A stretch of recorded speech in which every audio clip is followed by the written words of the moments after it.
A Segunda Grande Guerra, chamada Segunda Guerra Mundial, foi sem dúvida alguma o maior desastre que aconteceu na história do século XX. Destruiu a Europa, destruiu diversos outros países pela Ásia, pelo norte da África, enfim, representou a destruição de muita coisa.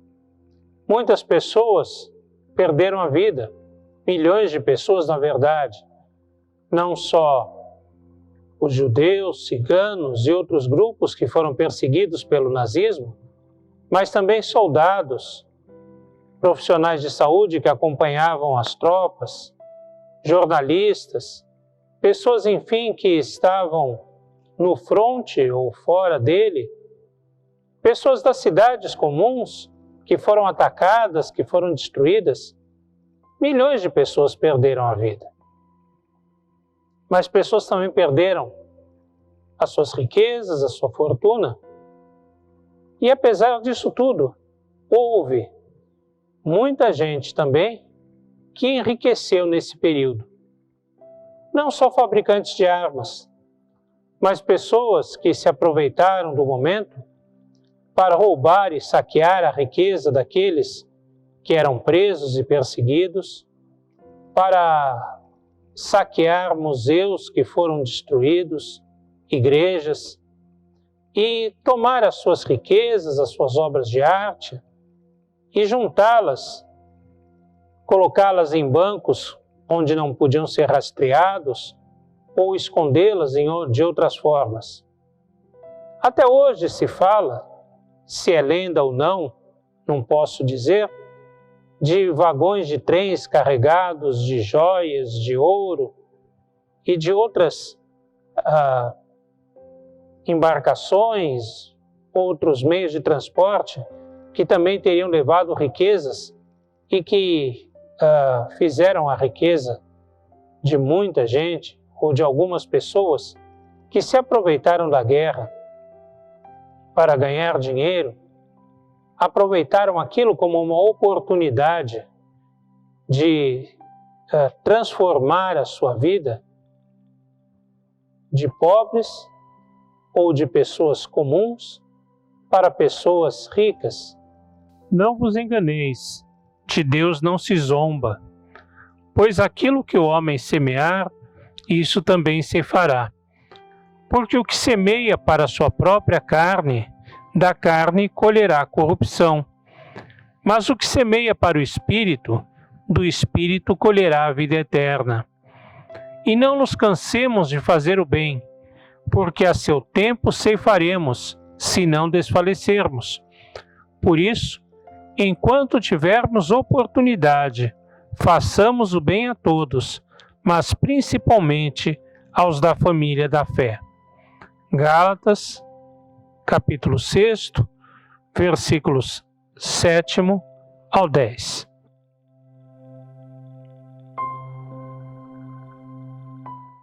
A Segunda Guerra Mundial foi, sem dúvida, a maior crise que o século XX presenciou. Mas o que é uma crise? Crise é quando existe uma situação estável, a qual nós estamos acostumados com ela.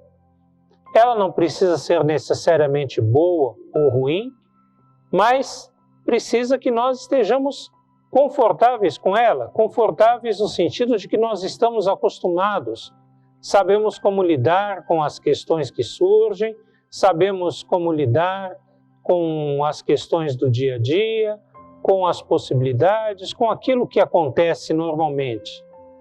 E nós sabemos o que vai acontecer e, de uma certa forma, nos sentimos seguros diante daquele quadro. Não porque ele seja bom ou porque ele seja ruim, mas porque nós sabemos o que aquilo representa.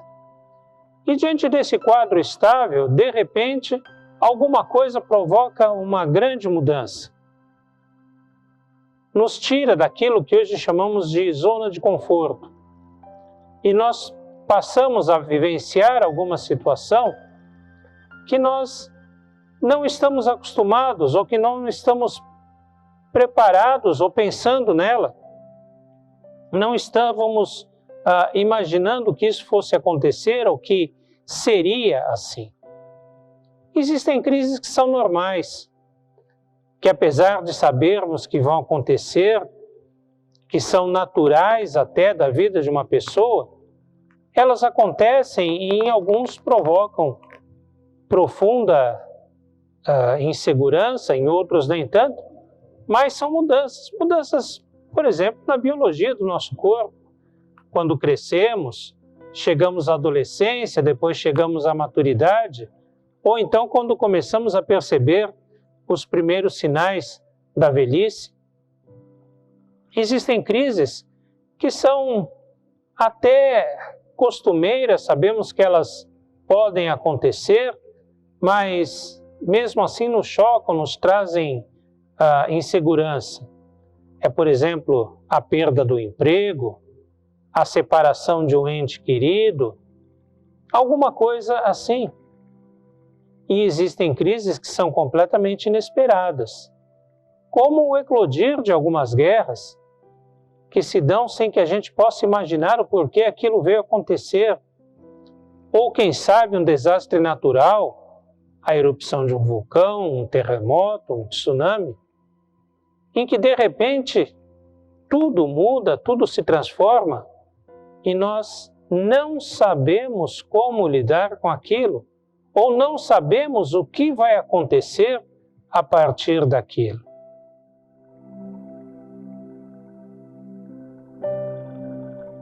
Alguns anos atrás, uma frase era muito repetida nos púlpitos, uma frase que virou quase um axioma, principalmente naqueles discursos que pouco tinham a ver com a Bíblia e mais com os livros de autoajuda.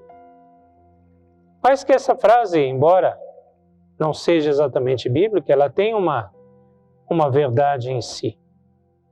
Diziam todos com ar grave, com ar de uma grande descoberta, embora todo mundo já tivesse repetido aquilo, que o ideograma chinês para a crise é o mesmo para a oportunidade. De fato, toda crise representa também grandes oportunidades. A crise é uma mudança, a crise é uma transformação. E por isso, ela pode significar tanto um caminhar para uma situação pior, como um caminhar para uma situação melhor. As mudanças que vêm na nossa vida, planejadas ou não, elas podem ser para o bem ou para o mal, para melhor ou para pior. Nem toda mudança é para melhor, nem toda mudança é para pior. Nem toda mudança é para o bem, nem toda mudança é para o mal. Mas simplesmente as mudanças, as crises, elas nos tiram da zona de conforto e abrem possibilidades de sermos diferentes, de fazermos diferente, de refletir sobre aquilo que praticávamos, sobre aquilo que vivíamos e viver de uma forma diferente, em praticar de uma forma diferente. Às vezes melhor, às vezes pior. O fato é que a crise, ela revela uma série de oportunidades.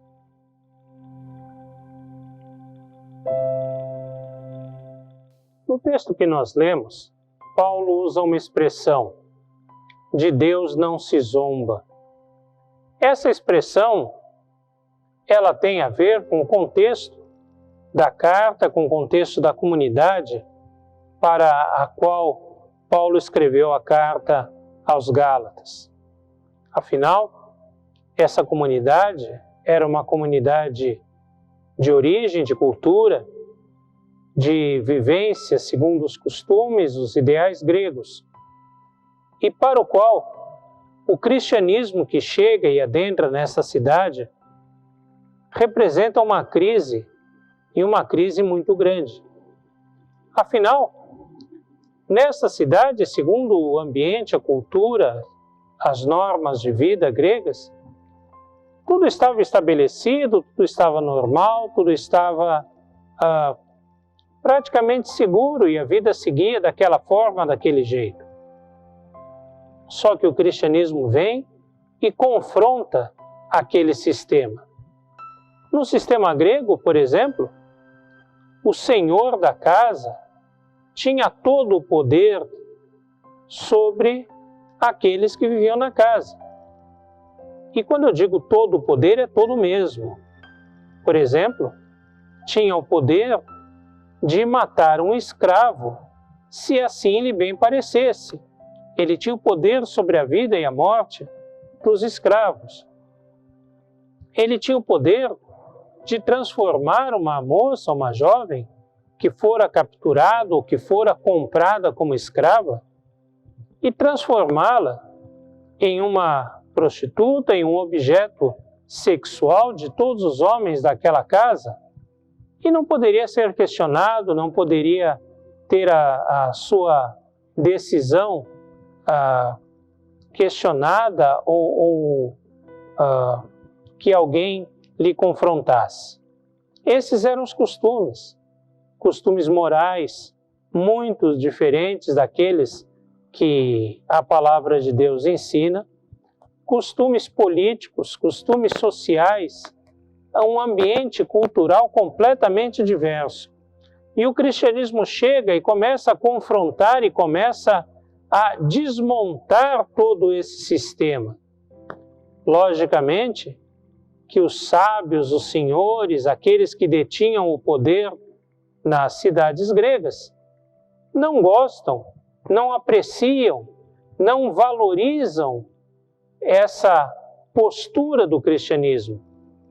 E começam a zombar, começam a desfazer, começam a considerar o cristianismo algo que transtorne o mundo deles. E tratam o cristianismo como uma doença que se instaura na sociedade e que deve ser extirpada.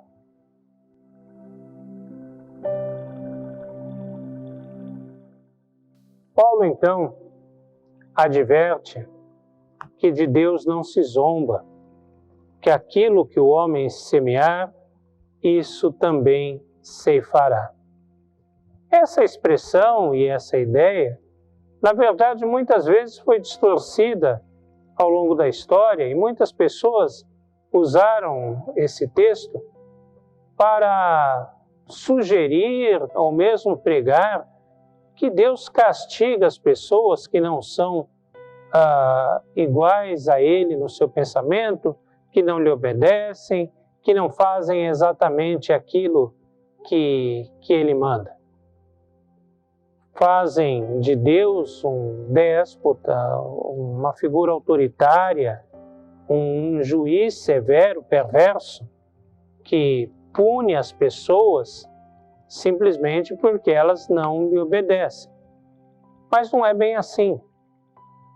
O que Paulo aponta, e isso é a condição natural da vida, é que as atitudes humanas têm as suas consequências. É natural que uma pessoa que produza o mal na sua vida colha, no final, também más reações. Uma pessoa que produza o bem, que fale, que viva, que produza solidariedade, amor, respeito, justiça, colha essas coisas, essas qualidades, também em resposta aos seus atos.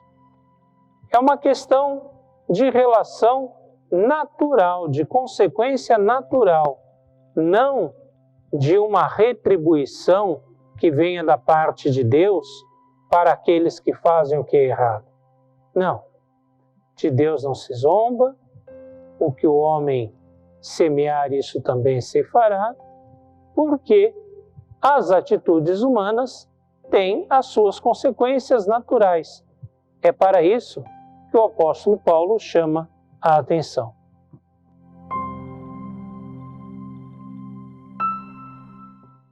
no livro de Provérbios está escrito que em todo tempo ama o amigo e na angústia nasce o irmão. De fato, as crises são grandes oportunidades para que laços sejam criados. Afinal, praticar o bem em comum, praticar o bem para todas as pessoas ou para um grupo de pessoas, principalmente quando essas pessoas se encontram fragilizadas, se encontram sob risco algum, sob alguma ameaça, isso cria laços, cria relacionamentos, cria um vínculo entre as pessoas que não é fácil de ser rompido. Afinal, o bem, ou mais propriamente, o amor praticado, o amor vivido, o amor transformado em solidariedade, é o maior elo que pode existir entre as pessoas. É o maior vínculo que pode existir. E assim, numa crise, num momento de sofrimento, num momento de angústia, quando alguém ou alguéns, quando várias pessoas se propõem a fazer o bem de todas as pessoas ou de um grupo maior de pessoas, essa atitude, esse fazer o bem, esse ato de solidariedade, cria laços, cria relações, cria solidariedade e sociedade entre elas.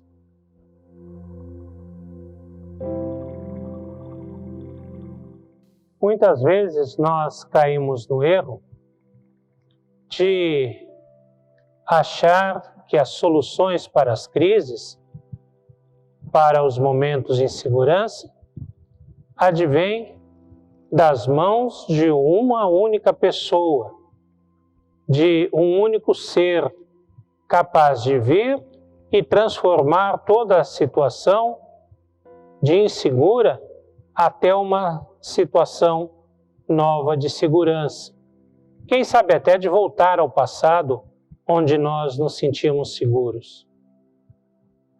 Mas chamamos essas pessoas até de heróis. Só que os heróis não existem individualmente. O herói individual só existe na fantasia. E na fantasia, a pessoa do herói individual significa o fracasso de todo um grupo, de toda a sociedade.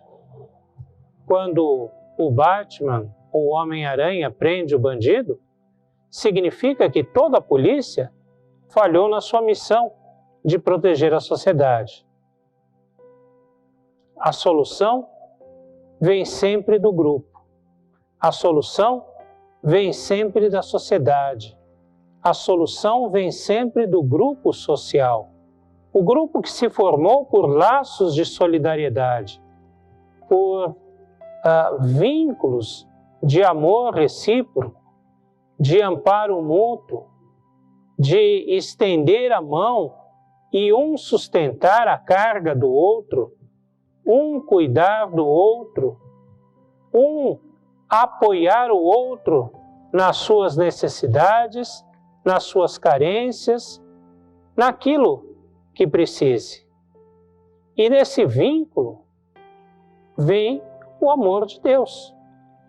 Mesmo quando nós lemos a história do cristianismo e pensamos, por exemplo, num homem como Paulo, e achamos, e já até o chamamos de herói da fé, incorremos nesse erro.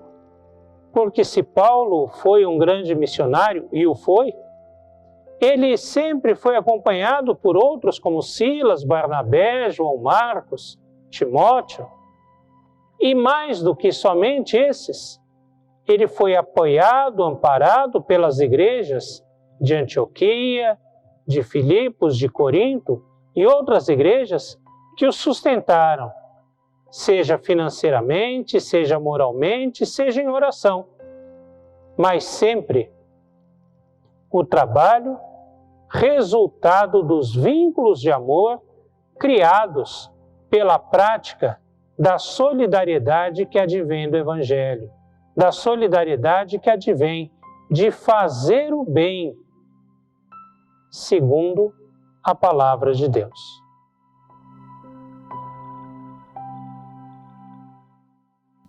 Vivemos uma grande crise em todo o mundo e ela nos traz muitas incertezas. Mas uma coisa é certa, ela não é a primeira nem a última crise pela qual passaremos. Se ela é maior, mais intensa, menor, menos intensa, qual o alcance, a duração, enfim, todas essas coisas nós não sabemos. O fato é que passamos por diversas crises. E como dissemos já no começo, crises são oportunidades. O problema é, oportunidades para quê? Para alguns, a crise é uma oportunidade de enriquecimento pessoal, de se dar bem, de viver segundo aquilo que foi conhecido no passado como a lei de Gerson, o levar vantagem apesar da morte, da destruição, da dor, do sofrimento das outras pessoas. Para outros, a crise é uma oportunidade de descobrir novas formas de relacionamento, novas formas de amar, novas formas de ser útil, de ser solidário, novas formas de, mesmo que distantes, nos aproximarmos do outro, nos aproximarmos do próximo. A crise é uma oportunidade. Mas oportunidade para quê? O apóstolo Paulo escreve nesse texto: enquanto tivermos oportunidade, não nos cansemos de fazer o bem. Enquanto tivermos oportunidade, não nos cansemos de fazer o bem.